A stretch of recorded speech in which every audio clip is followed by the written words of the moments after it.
This is Focus, the video news magazine of Toledo Technology Academy of Engineering, with your host, Andrew Cook. Although there are numerous electric vehicles on the road today, not everyone's familiar with them and how they differ from a traditional gas-powered vehicle. TTA hosted an event that was open to the public and brought people to the TTA campus to see our new electric vehicle building and program. I'm Liam Close, behind the wheel of an EV for our Ride and Drive. For the second year in a row, TTA students in the Solar and Wind Energy class had an opportunity to explore the Ohio State University's Stone Lab. I'm Corinne Blake. 16 of us set sail for a real adventure on Lake Erie to Gibraltar Island for a first-hand look at the lake, the land, and the climate. I'll take you along as it was smooth sailing. American entrepreneurship and manufacturing technology go hand in hand. To celebrate this, National Manufacturing Day is always the first Friday in October. I'm Casey Miner in the TTA Library, where we celebrated Manufacturing Day in a big way, with local companies displaying their technology and future opportunities. This event put the spotlight on manufacturing. Those stories and a most impressive grade card for TTA that is 5 stars, and our participation in a TPS-sponsored event that drew potential students to our exhibit at Next Step. Now, from the campus of Toledo Technology Academy of Engineering in Toledo, Ohio, here's your host, Andrew Cook. Welcome to another edition of Focus.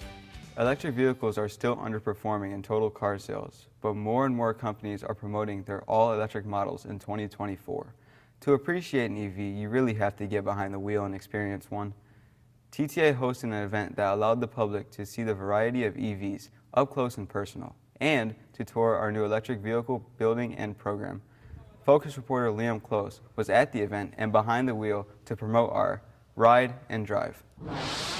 There are more and more electric cars on the road, but last year the overall sales of electric vehicles was just 6.7%. It seems consumers are slow to accept EVs over gas-powered cars. In an effort to get more EV owners, September 26 to October 6 was declared National Drive Electric Week, and TTA took part by hosting a Ride and Drive. The purpose was to introduce the public to the benefits of owning an EV, especially the cost savings.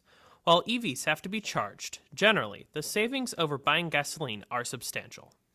There are several differences, but the biggest difference between an EV and a regular car is the regenerative braking. When you let off the accelerator, the car automatically starts to brake, without using the actual brakes. It takes some getting used to, but once you get the hang of it, it's really quite amazing, and it's just one of the many attributes of an EV. The event was open to the public and promoted on the Drive Electric website. Folks got a chance to see the different EVs here at TTA and learn about our new EV program. Ride and Drive was not our event, we were just the hosts, but it gave us a great opportunity to show off our building to the public. There were a number of different makes and models, including a Ford Mustang, a Chevy SUV, a Kia sedan, and of course, several Teslas. The Model X Tesla with the gull-wing doors that lists for around $100,000 was unique and captured a lot of attention. But the stars of the show were the 3 Tesla Cybertrucks, the most unusual entry into the EV market, and also in the $100,000 price range. To show their stuff, they lined up in a row and put on a synchronized light show.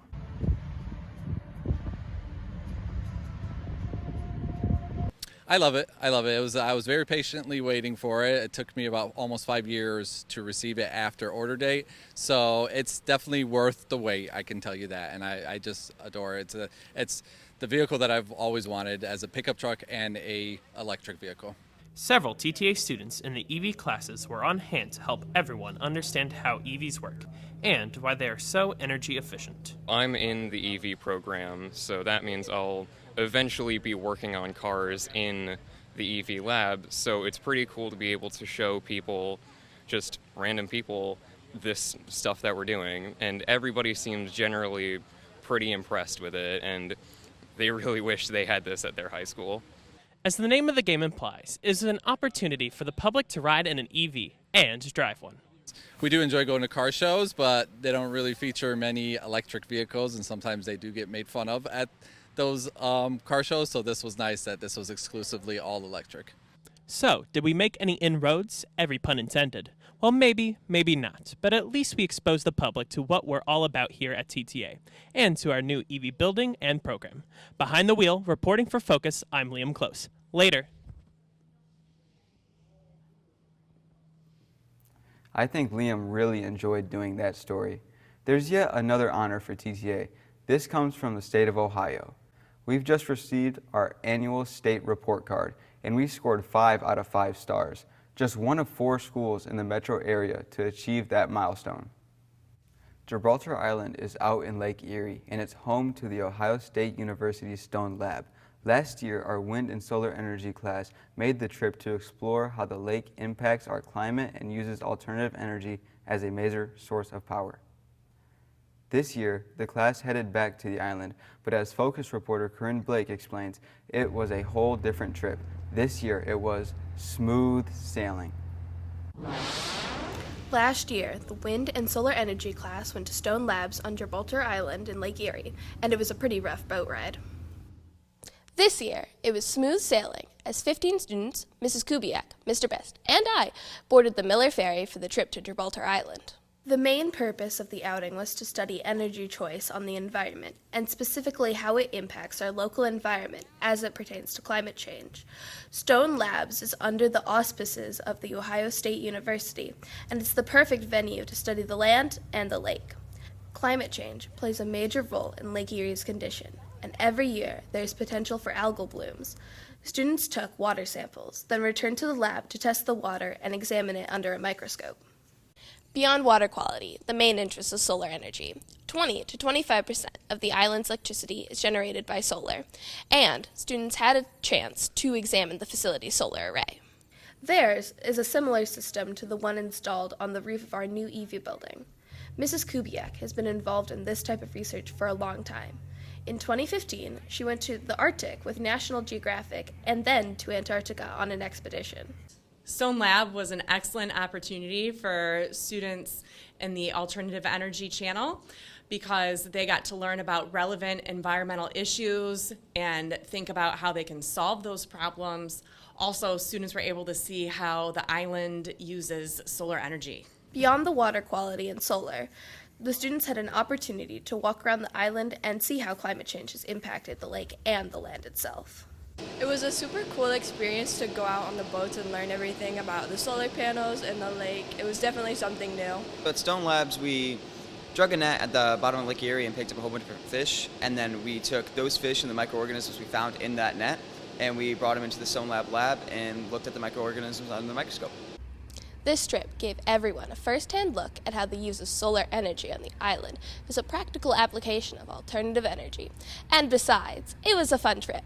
Reporting for Focus and back on dry land, I'm Corinne Blake. In early October, TPS hosted Next Step, a 3-day exhibit at the Downtown Convention Center to promote career tech programs. TTA was front and center with a most impressive display, including our Ford F-150 electric truck, our unique switch cars, projects from all lab classes, robotics, and 3D printers. Students from other TPS elementary schools who are potential candidates for TTA were able to see what we have to offer and consider TTA for their future. Some TTA juniors and seniors were on hand to promote the school and our high-tech program. Our TTA sophomore, junior, and senior classes went together to the event on Tuesday. Next Step's a great opportunity to showcase the school to all of the 6th and 8th graders in the district. And having the 9th graders, 11th graders, and 12th graders there really helps us relate to the students who are coming. Manufacturing Day brings local companies to TTA to showcase their products and services. But more than that, it's an opportunity for students to see what these businesses have to offer. And for seniors, it's a great opportunity to network either for an internship or future employment. Focus reporter Casey Miner toured the exhibits and brings you Spotlight on Manufacturing. TTA celebrated National Manufacturing Day for the 3rd consecutive year. The focus was on the development of products and new technologies that grow our economy. Local companies and businesses set up in the TTA library to showcase their manufacturing capabilities and to promote the viability of a successful career in manufacturing. Most of the companies are business partners with TTA, and this further cements the relationship between them and the school. For their part, they got to meet students who may be future interns or even employees. It's a true networking opportunity, especially for juniors and seniors. It's a great opportunity for us to be here to meet with the kids and to engage with them and keep them interested in the manufacturing field. When the folks at Advanced ACSI Controls learned about the event, they called and asked to be included. Why? A TTA alum, Franklin Collins, is part of that organization. When I was interviewing for my job here, they took a look at my resume and they were like looking at the things I did, working with PLCs, programmable logic controllers, that sort of stuff. And I was telling them what I did in high school. You know, a lot of it was more than what I did in college. And I showed them that and they were just blown away. They were like, "You're doing this stuff in high school?" Another TTA alum, an engineer with General Motors, credits CTA for professionalism. And then the other aspect of TTA that's really important that I think gets a good takeaway is the professional aspect. So, you know, you meet a lot of people here and you have to do a lot of things that require teamwork and networking. And it really preps the way of thinking that you need when you graduate high school and you want to get out into the real world. Students had the freedom to check out the various displays and had the opportunity to talk with representatives from these businesses. Manufacturing Day, it's a real great opportunity to look at possible jobs and our sponsors, you know, who help actually, you know, pay for some of the school. And I was really excited to see all these new companies and unique opportunities I could possibly have in the future.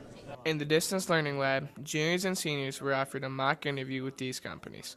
If they saw potential in a student, they might offer an internship or even a possible position with the firm upon graduation. It really is not only just a great opportunity to see these companies, but also to interview with them, and I think that's really special. There was definitely something of interest for all students, not just those who will soon be graduating.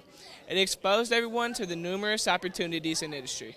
Manufacturing Day is great for our students to be able to interact with members of the manufacturing community who have a vested interest in ensuring that they have a pipeline of potential employees to fill the 4 million jobs that will be opening in the next 10 years that are in manufacturing. This was also the kickoff to Manufacturing Week that began the following Monday and even provided the inspiration for our annual Spirit Week.